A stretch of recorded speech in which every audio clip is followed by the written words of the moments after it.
Da mesma maneira que viaxando por outras terras acabamos sabendo mellor como é a nosa, así tamén vendo como son outras linguas podemos coñecer mellor a nosa.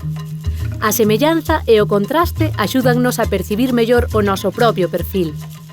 Xa vimos que os grupos iniciais latinos PL, CL e FL daban en galego e en portugués che, cousa que non sucedía noutras linguas irmás. Ben, pois hoxe imos ver que acontece co grupo CT no interior de palabra.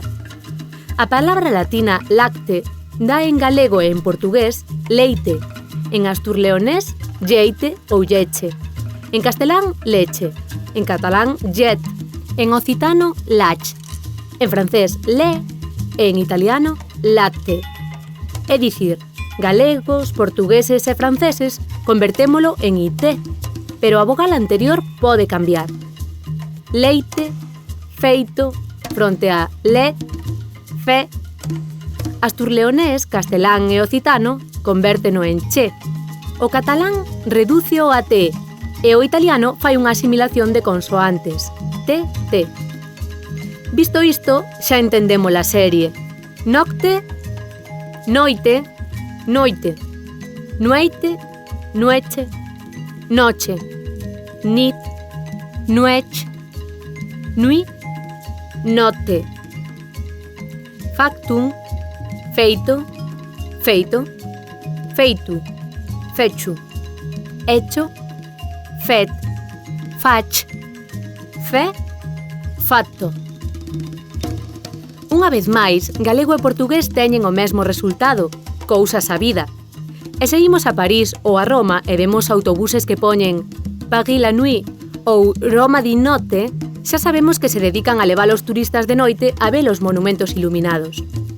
E se en Valencia falan de la nit del foc, cando queiman as fallas, xa sabemos que é a noite do fogo, ou mellor, do lume, como cando nos falamos da noite de San Xoán. Sermos galegos é unha forma orixinal de sermos latinos. Ben falado. O que fala moi alto dice que... Berra. Berra. A primeira comida do día... Almorzo. Mulleres que fan bruxería. Bruxas.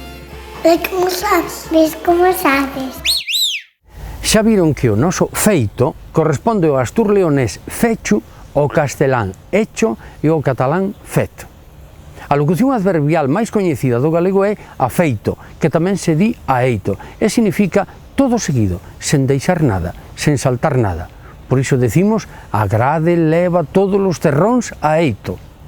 Por raro que lles pareza, os casteláns calcaron esta expresión galega e decían aecho co mesmo significado que nós decimos afeito, e dixérono ata principios do século XVII. Pero a nosa expresión aínda ten outros significados. Significa por todas partes, en abundancia.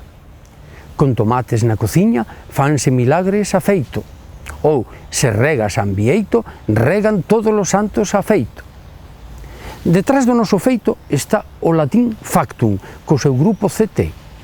Do mesmo xeito que detrás do noso treito está o latín tractum, que dá en castelán trecho e en catalán tret. Por iso, do dito ao feito, hai moito treito. A bor.